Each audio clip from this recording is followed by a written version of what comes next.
teman-teman. Kenalin, kami dari mahasiswa Universitas Al-Azhar Indonesia. Dengan saya Eva Nurmala dari Prodi Ilmu Komunikasi dan teman saya. Dan saya Maisa Salsabila dari program studi Ilmu Komunikasi juga. Dengan kakak Feby. Halo semua, kenalin aku Feby, aku alumni UIN Jakarta. Boleh kakak perkenalkan diri, kakak dari bagian public relation di perusahaan apa? Aku sekarang lagi bekerja sebagai public relation di perusahaan Karmo Group. Itu dia retail kita tuh naungin brand middle kayak Coach, Kate Spade, Mother Care, dan aku sekarang lagi PR megang brand Head. Berapa lama kakak sudah bekerja di PR ini? Aku sendiri nih baru banget megang brand untuk jadi PR. Sebelumnya kalau aku boleh sedikit cerita ya, aku tuh tadinya dari intern, tapi internku tuh jauh banget, itu dari HR. Nah sekarang aku akhirnya cobalah peruntungan, karena aku dari awal kuliah itu aku anak marketing kacau parah. Terus ya udahlah, akhirnya mencoba peruntungan, aku coba ke Markom dan akhirnya dapetlah nih di PR untuk megang brand Head. Dan brand Head sendiri tuh ya, kalau kalian nggak tahu mungkin dan teman-teman kurang tahu, aku ngasih tahu sedikit. Kalau Head itu kita kayak brand tenis, pedal, terus pickleball, jadi kayak jual raket, jual bola, dan aparel sport gitu sih. Tuh. Nah, apa aja tanggung jawab utama kakak di pekerjaan ini? Tanggung jawab aku sendiri ya, karena aku megang brand, aku lebih fokus untuk ke brand communication, brand awareness, brand image, atau ya intinya yang berhubungan sama brand. Lebih memang sekarang aku fokus on kayak social media, dimana tuh kayak aku PR-nya tuh ke marketing communication-nya, terus kayak gimana sih aku sebagai brand terus komunikasi di sosial media sama customer kita lah, atau bahkan yang non customer kita. Terus juga selain itu kayak ngurus event, aku tuh salah satunya aku ngurus event untuk brand aku. Misalkan brand aku sponsor apa, itu tuh bagian dari kita tim PR. Gimana cara kayak PR rilis media ini ya, kita lagi ada sponsor di sini. Biar orang-orang tuh tahu brand ini tuh udah sponsorin banyak event loh. Dari event, jadi kita kebanyakan event olahraga. Event turnamen terakhir adalah event turnamen besar kita tuh di Asia Pacific Pedal Tour. Itu dia udah se-Asia, emang udah ke mancanegara lah gitu. Dan terakhir juga mungkin lebih ke gimana sih aku ningkatin engagement si media aku, yaitu sosial media, ada TikTok, terus ada artikel, kita nulis artikel di berita atau artikel dari perusahaan sendiri. Terus habis itu di Instagram kita bikin kayak misalkan ada product knowledge, terus promotion, dan masih banyak lainnya lagi. Berarti kalau kakak menangani dan mengelola komunikasi di internal organisasinya gimana kak? Untuk internal organisasi kita nggak yang susah-susah sih, karena kan kita korporat sendiri ya pasti ada hierarkinya ya, ada workflows-nya kemana. Kayak aku sebagai bawahan berarti aku komunikasinya ke atasanku, dan atasanku ada lagi atasannya. Jadi kurang lebih sebenarnya kalau di korporat cukup teratur ya untuk hierarki dan communication korporatnya kayak gitu. Kalau misalkan ditanya gimana aku cari komunikasinya ya. Apa saja tantangan utama yang kakak hadapi dalam peran ini? Ini cukup tertantang, karena aku di sini PR-nya untuk brand, dimana kayak gue harus naikin brand gue nih, gue harus kayak orang-orang tahu nih brand gue. Nah itu cukup kayak wow, yang susah banget kayak brand. Jujur sangat tertantang karena aku megang brand, dan dimana kalau misalkan brand tuh gue harus mempromosikan brand gue nih. Gimana sih orang-orang kenal brand aku, bukan dari sekadar promosi kayak di marketplace, atau bahkan kayak oh beli ini nih beli ini enggak, tapi gimana sih orang-orang secara awareness tuh kayak mendengar kayak cuman mau misalkan kayak aku mau pesen raket, kayak orang-orang kayak head aja bagus kayak gitu. Itu cukup tertantang sih, gimana kita bangun emosional customer dan brand itu juga cukup susah. Apalagi mungkin tantangannya cukup berat adalah di kreatifnya ya. Di kreatifnya gimana sih, ini misalkan aku lagi ngelola si sosial medianya buat jadi brand communication kita di sosial media, itu aku harus kayak gimana nih ya, desainnya seperti apa ya, harus kata-katanya dipikirin nih, copywritingnya tuh harus sekreatif apa ya, harus kayak orang ternyata kata-kata kayak gini tuh nyentuh deh, kayak kata-kata gini masuk nih, cukup informasi nih gitu. Apalagi kayak kita mau ngasih produk knowledge, kayak informasi buat produk ini ternyata cukup lengkap dan cukup dimengerti sama misalkan orang-orang yang awam. Bener gak sih, kayak kalau kalian beli suatu brand kan akan melihat kata-kata itu semudah apa? Misalkan ya aku nanya, Kalau misalnya yang menarik, kalau misalkan misal dia ada kita pakai ini nih, kayak menarik nih ya kan, iya kan? bakal aku lirik. Terus kalau misalnya pas dibeli bahannya juga bagus nih, ya tambah aku lirik, bakal jadi langganan. Benar. Kalau kamu kalau belum kenal sama brand itu, cara kamu melihat mereka komunikasi gimana nih?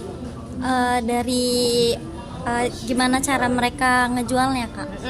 Jadi branding mereka tuh bagus apa enggak, mungkin dari brand ambasadornya yang nge-brandingnya tuh bagus, ini tuh brandnya tuh bagus loh, terpercaya lah, misalnya kayak teruji klinis mungkin, atau kayak gimana gitu. Benar. Brandingnya tersebut. Bener, itu adalah tantangan kita sebagai orang brand. Gimana kalian kayak misalkan kita harus tanpa brand ambassador, berarti harus tim kita yang gue nyampeinnya harus kayak gimana nih. Misalkan dengan tagline brand lain kayak berapa lapis 100-an, pasti kalian udah enggak dong, itu brand itu. Nah, kita harus, itu sangat-sangat tantangan buat aku, jujur. Tapi di balik tantangan itu bikin banyak aku belajar juga. Kayak banyak harus, kalau segi kreatif tuh harus kita harus kenal brand kita kayak gimana. Kita harus tahu brand kita tuh di lingkup yang seperti apa, dan untuk di orang-orang yang kita harus targetin nih, kayak ada STP-nya, segmentingnya, targetingnya, positioningnya tuh kita harus tahu. Targetnya harus kemana nih? Bener kayak gitu sih tantangan aku selama aku bekerja gitu. Tapi Kak, kalau buat branding sebuah brand kayak gitu, merek mungkin dari brand apa Kak tadi? Brand itu kita tuh harus komunikasi dengan beberapa orang, atau itu inisiatif kreativitas kita sendiri aja. Terus ya udah kita share aja nanti branding kita sesuai kita tuh kayak gimana, atau kita harus diskusi sama semuanya. Good point. Ini berhubungan sama yang tadi kayak nanya ya, komunikasi organisasiku gimana. Itu kita kan sistemnya ada tim ya. Pasti tentunya misalkan aku orang PR yang di bagian kreatif. Terus nanti akan ada bagian lainnya kayak misalkan orang sales and marketingnya, atau nanti akan ada lagi orang-orang kayak ke B2C, B2B, itu banyak banget. Jadi aku pasti harus, misalkan aku udah planningku harus didiskusikan dulu sama timku. Jadi kayak aku ada planning nih untuk PR kita, untuk brand communication kita itu seperti ini. Kayak misalkan kayak brandku maunya komunikasinya nanti di sosial media, tone of voice di sosial media kita kayak gini ya. Terus nanti kita kayak mau bikin brand campaign kita tuh kayak gini ya. Nah, kita harus diskusi dulu itu. Kita nggak boleh kayak gue udah kreatif, gue nggak butuh diskusi. Nggak, kita jujur kan kita tim brand ini dibangun sama banyak orang ya kan, untuk banyak orang. Jadi emang harus bareng-bareng. Kayak biasa nanti kalau di perusahaan ya ada namanya meeting weekly, monthly. Itu kita harus misalkan ada pas meeting orang lain, berarti kalau campaign kayak gini desainnya harus kayak gimana nih. Dan aku pun misalkan mau orang sekreatif apapun akan butuh pendapat orang lain sih menurutku.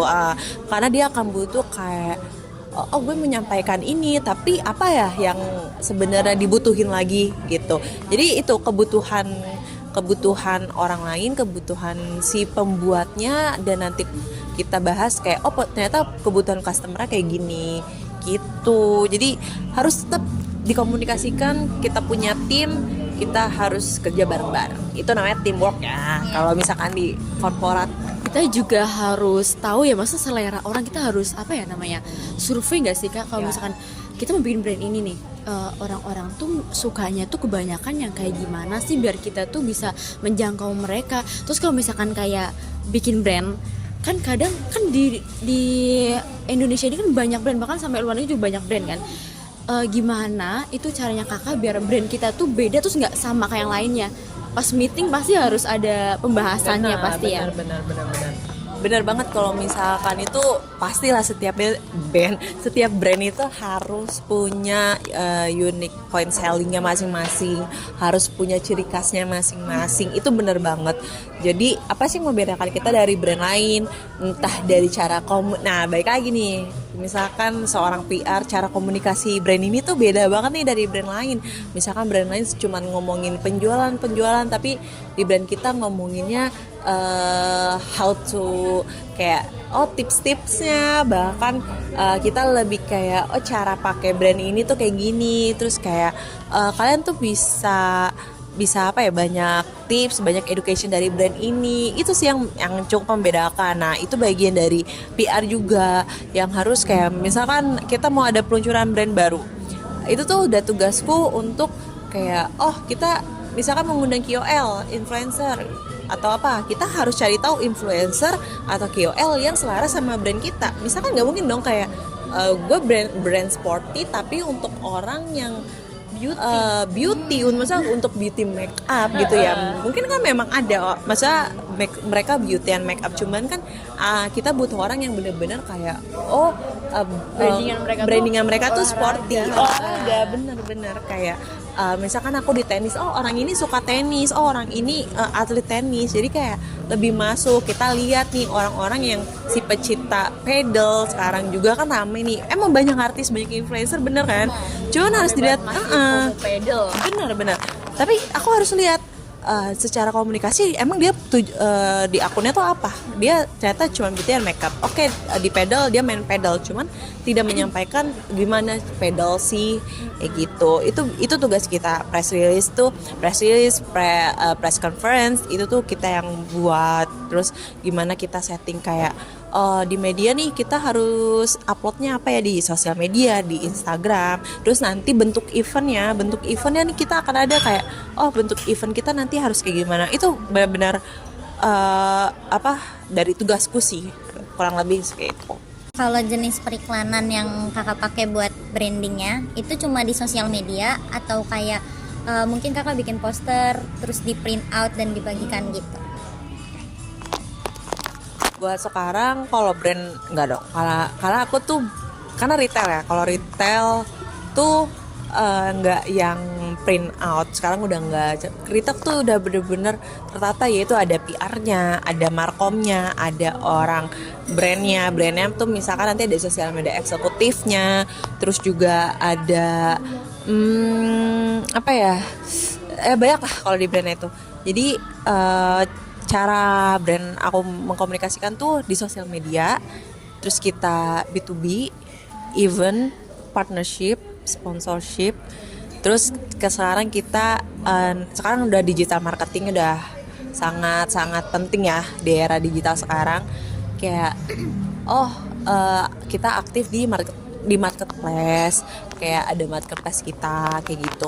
Promosi itu sih yang kita gunakan gitu. Brand kakak ini udah bekerja sama brand mana aja atau tim apa aja? Oke. Kalau misalkan kerja sama siapa atau tim siapa ya, mungkin kalau brand kita nih udah banyak kerja sama lebih ke untuk event.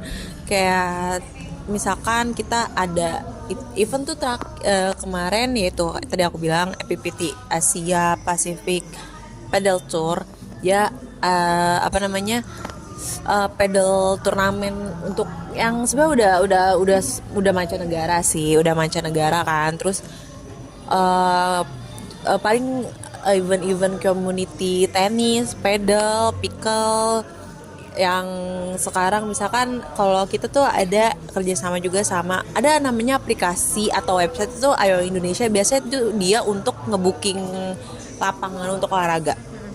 Kita udah sama mereka, terus habis itu juga udah event-event kayak ke Metro TV, terus habis itu event kita banyak sih kayak kerjasamanya ya memang lebih ke community, ke event-event, misalkan event siapa itu mereka akan kayak mau partnership atau sponsor dari kita gitu. Cuman untuk penggunaan kayak kerjasama kayak with KOL, atlet atau semacamnya itu kita masih pakai brand ambassador atau endorser atlet itu dari luar negeri gitu. Jadi kalau di Indonesia tuh belum ada gitu. Nah kalau misalkan kita nge-endorse ya, kalau misalkan kita nge-endorse orangnya yang dari luar negeri, itu susah nggak Kak buat ngehubungin mereka gitu? Ini sebenarnya cukup aku bisa menjawab dikit sih. Kalau di retail atau distribusi biasanya dia tuh karena kita retailnya dari brand luar semua, kita tuh naungin brand luar ini di kantor kita. Biasanya itu namanya principal. Nah, jadi kalau misalkan untuk endorse atlet luar atau artis luar itu tuh masih ke principal kita. Kalau untuk brand aku itu masih dari principal kita. Jadi kita tuh di Indonesia cuman kayak bantu itu komunikasi lagi ke Indonesia. Mungkin kan orang Indonesia ada yang belum tahu, ada yang kayak head tuh siapa aja sih nih atlet-atletnya, ternyata kan masih banyak yang di luar. Nah itu yang perlu kita kembangin. Ternyata ngeliat pasar, ternyata atlet Indonesia nih belum ada nih. Berarti kan kita harus kembangin itu dong, kayak kita butuh atlet Indonesia biar bisa customer orang Indonesia ini percaya sama brand kita gitu. Jadi bukan hanya orang luar, tapi di Indonesia sendiri tuh udah bisa ekspansi lah ke beberapa, menyesuaikan pasar di Indonesia. Apa pandangan Kakak tentang masa depan profesi PR di industri retail dan distribusi ini? Pandanganku cukup penting ya untuk posisi si PR di retail atau di distribusi, apalagi di retail yang besar. Misalkan kalau aku boleh sebut tuh kayak ada MAP tuh retail. Kalian tahu nggak produk-produk MAP nih kalau aku boleh tanya balik? Belum tahu. Kalian nggak tahu kan, kayak ternyata yang kalian biasa konsumsi tuh kalian tahu MAP kan? Tapi MAP belum. Nah, oke, sekadar just for your information gitu. Kayak misalkan nih, kalian tau lah brand ya, misalkan kalian tahu sushi Genki. Terus kayak mungkin aku Nike atau Sport Station. Nah, kalian tahu toko-toko itu kan? Nah, di balik toko itu ada perusahaan besar yang ngenaungin, itu namanya MAP. Kayak gitu. Nah, kalian tahu Coach? Tahu Kate Spade? Tahu Adidas? Nah, itu ada suatu perusahaan besar yang nangungin, itu namanya retail. Kita sebutnya retail. Itu kalau yang tadi aku sebut kayak Coach, Kate Spade, Adidas itu Kanmo Group. Itu perusahaan aku sekarang. Itu dia masuknya ke retail. Profesi ini tuh benar-benar sangat penting sih buat retail dan distribusi. Atau kayak kita mau buka toko di mana, misalkan kita harus bikin gimana ya caranya orang-orang menarik ke toko itu. Kita gimana ya caranya ngeinformasiin, bener dong. Kalau misalkan kita buka toko tapi kita nggak informasiin toko itu ke siapa-siapa, gimana? Itulah tugasnya PR. Press release, press conference, event, partnership, atau kayak brandnya masih brand distributor nih, belum ada store. Tapi gimana ya caranya kita bikin brand ini tetap banyak yang beli dan orang-orang tahu. Yaitu kita dengan lagi-lagi kita dengan sosial media kita, brand communication kita di sosial media, gimana cara kita promosi ini, kita ada di marketplace apa aja yang kita jual, itu juga salah satu tugasnya public relation. Jadi kayak wah itu penting banget sih. Kalau misalkan gak ada mereka, mungkin brand kita akan kurang berkembang atau kayak gimana ya. Oh, satu lagi yang aku tadi lupa sampein, misalkan ada sentimen negatif sama brand kita, atau ada black campaign, atau kayak brand ini jelek nih gini. Nah itu salah satu tugas public relations loh, yang biasanya harus menyelesaikan gimana mereka cara handle komunikasi kayak brand kita tuh nggak kayak gini. Nah itu ada caranya sendiri, membangun citra brandnya, bener. Itu wah itu penting banget sih. Kalau nggak ada PR tuh kayaknya brand itu komunikasinya nggak jalan sih, menurutku.